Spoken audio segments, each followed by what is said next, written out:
Vital, ठीक है। Vital का हमको क्या ढूंढना है, अपोजिट मीनिंग ढूंढना है। ध्यान से देखिए क्वेश्चन में बोला गया अपोजिट मीनिंग। अपोजिट मीनिंग ढूंढने के लिए आपको ये चाहिए कि पहले आपको पता रहना चाहिए वाइटल का मतलब क्या है और चारों वर्ड का मतलब क्या है, ठीक है। वाइटल का मतलब होता है महत्वपूर्ण, ठीक है। महत्वपूर्ण मतलब तो आप सब समझते होंगे, महत्वपूर्ण। अब ठीक है, बारी बारी से सब ऑप्शन को देख लेते हैं। पेरिफेरल मतलब होता है गौन, ठीक है। पेरिफेरल मतलब गौन, ठीक है। डेड मतलब मृत्यु, अनइम्पोर्टेंट मतलब समझ ही रहे हैं आप, उल्टा आ गया। इंपॉर्टेंट माने महत्वपूर्ण, अनइम्पोर्टेंट मतलब अमहत्वपूर्ण, आउटर मतलब बाहरी होता है, तो ये तो हो नहीं सकता, सिर्फ इसका अपोजिट ये आ गया, ठीक है। अब देख लेते हैं बेनोवलेंस, ठीक है। बेनोवलेंस मतलब क्या होता है, सहायक या परोपकारी, है ना। परोपकारी कर लीजिए या सहायक कर लीजिए, यही सेंस में इसका मतलब आता है, ठीक है। सहायक या सहायता प्रदान करना इसी। इसके बाद कंटेम्प्ट, कंटेम्प्ट मतलब क्या होता है, तिरस्कारी, है ना, तिरस्कार करना,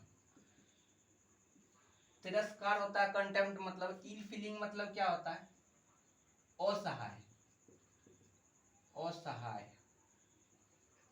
तो ध्यान से देखिए, यहाँ पे सहाय टाइप का चीज है और यहाँ असहाय है, तो ये इसका जनरल बात है, उल्टा पड़ जाएगा। सिंपैथी मतलब सहानुभूति होता है।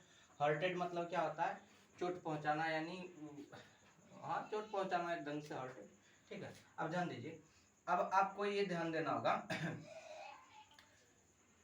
कि नॉन मतलब एरर, एरर वाला क्वेश्चन भी बहुत ज्यादा आ रहा है, ठीक है। तो एरर वाला क्वेश्चन पे भी ध्यान देना होगा। ध्यान दीजिए, each girl was given a bunch of flowers which pledged her very much, ठीक है।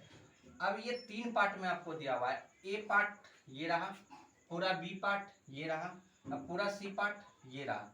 अगर इस ए बी सी पार्ट में कोई गलती नहीं है तो आप नॉन एरर पे टिक मारेंगे, ठीक है।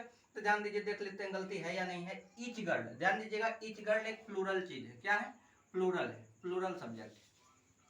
लेकिन ईच गर्ल के साथ जो वर्ब लगता है वो हमेशा सिंगुलर लगता है, ठीक है, ये ध्यान दीजिएगा। वर्ब सब्जेक्ट एग्रीमेंट का रूल है, सिंगुलर के साथ सिंगुलर, प्लूरल के साथ प्लूरल, लेकिन ईच गर्ल के साथ क्या लग जाएगा, सिंगुलर वर्ब, ठीक है। यहां तक ठीक है सब बात। चलिए, given a bunch of flower, ठीक है। मतलब each girl was given a bunch of flower, फूलों का मतलब क्या किया, गुच्छा दिया। विच प्लीज्ड हर वेरी मच, वो सब क्या हुई, बहुत खुशी। अब ध्यान दीजिए, ये प्लूरल है, बहुत सारी लड़कियां हैं। अब बहुत सारी लड़कियों के लिए हर का प्रयोग तो हो नहीं सकता। हर का प्रयोग होगा क्या, देखिए, जब भी बहुत सारा लोग होता है तो हम लोग उन लोगों को बोलते हैं, कभी बोलते हैं उसको। तो बहुत सारा होगा तो उसको कैसे बोलेंगे, उन लोगों को बोलना पड़ेगा, यानी यहाँ क्या होना चाहिए था, देम होना चाहिए था।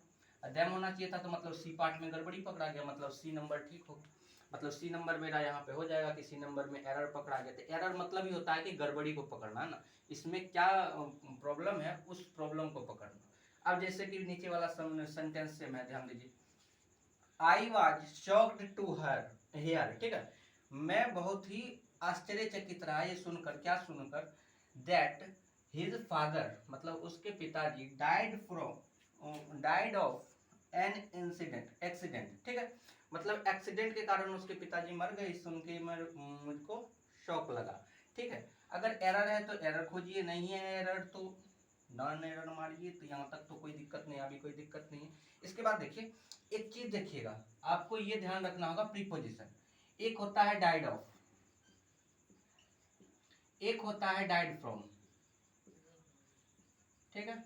डाइड ऑफ किसके लिए लगता है, जब कोई लंबा बीमारी चल रहा हो, लंबी बीमारी के कारण अगर मृत्यु हुआ, ठीक है, तो उसके लिए किस चीज का यूज होता है, डाइड फॉर और डाइड ऑफ का। और डाइड फ्रॉम कब लगता है, जब किसी कमी से मौत हो, जैसे रक्त की कमी से, है ना, विटामिन की कमी से, किसी भी चीज की कमी से अगर मरा हो तो उसके लिए डाइड फ्रॉम लगता है। लंबी बीमारी के कारण मरा हो तो डाइड ऑफ। तो देखिए, लंबी बीमारी तो थी नहीं, एक्सीडेंट हुआ होगा और ब्लड की कमी होगी, यानी ब्लड की कमी के कारण मृत्यु हुआ, तो यहाँ पे क्या लगना चाहिए था, फ्रॉम लगना चाहिए था, जो कि यहाँ पे गलती पकड़ा गया, जिससे हमको क्या, ये सी ऑप्शन मारने में कोई प्रॉब्लम होगा, सी नंबर ठीक है। अब ध्यान दीजिए, अब यहाँ पे आपको फिल इन द ब्लैंक्स भरना है। अब ये मेरा बात दिमाग में रखिएगा कि कहीं भी आपको हैव, हैज या तो शैल या विल हैव, ठीक है, ऐसा ढंग का चीज मिले, शैल या विल हैव ढंग का कोई चीज मिले, हैव हैज ढंग का चीज मिले, या तो हैड ढंग का चीज मिले, और यहाँ पे आपको फिलिंग द ब्लैंक्स कर दिया कि खोजिए वर्ब का कौन सा फॉर्म होगा। तो वर्ब का देखिए बेसिकली 3 फॉर्म होता है, verb 1, verb 2, verb 3। Verb 4, verb 5 होता है, उसमें आईएनजी ईएस लगा के सीधा बना लिया जाता है, लेकिन मेन तो वर्ब 1 और वर्ब 2, वर्ब 3 ये आपको याद रखना होगा। यहाँ पे देखिए फाइंड का वर्ब 1 दिया हुआ है, वर्ब ये क्या है, वर्ब 2 भी है, वर्ब 3 भी है, ठीक है, इसका एक ही जैसा होता है, फाइंड, फाउंड, फाउंड, ठीक है। फाइंड्स वर्ब 4 है, यहाँ पे वर्ब 5 है, यहाँ पे डी नन है। अब ध्यान दीजिए कि हम बोले थे, ठीक है, इस सब के साथ जब भी कोई वर्ब आएगा वो फॉर्म ऑफ वर्ब क्या होगा, वर्ब 3 होगा। तो इसमें देखिए वर्ब 3 कौन है, वर्ब 2 और वर्ब 3 को यही रिप्रेजेंट करता, तो मतलब वर्ब 3 भी यही हुआ, यानी ये वाला मेरा सही होगा। याद रखिएगा had, have, has, shall, will, shall will या हैव के साथ क्या लगेगा, वर्ब 3। ये सब ये दोनों एक साथ आएगा, ठीक है, शैल हैव या विल हैव, ठीक है। बाकी ये सब अकेला अकेला रहेगा। जहां पे आपको ये चीज मिल जाए आपको वर्ब 3 ही लगाना है और कोई नहीं लगाना है।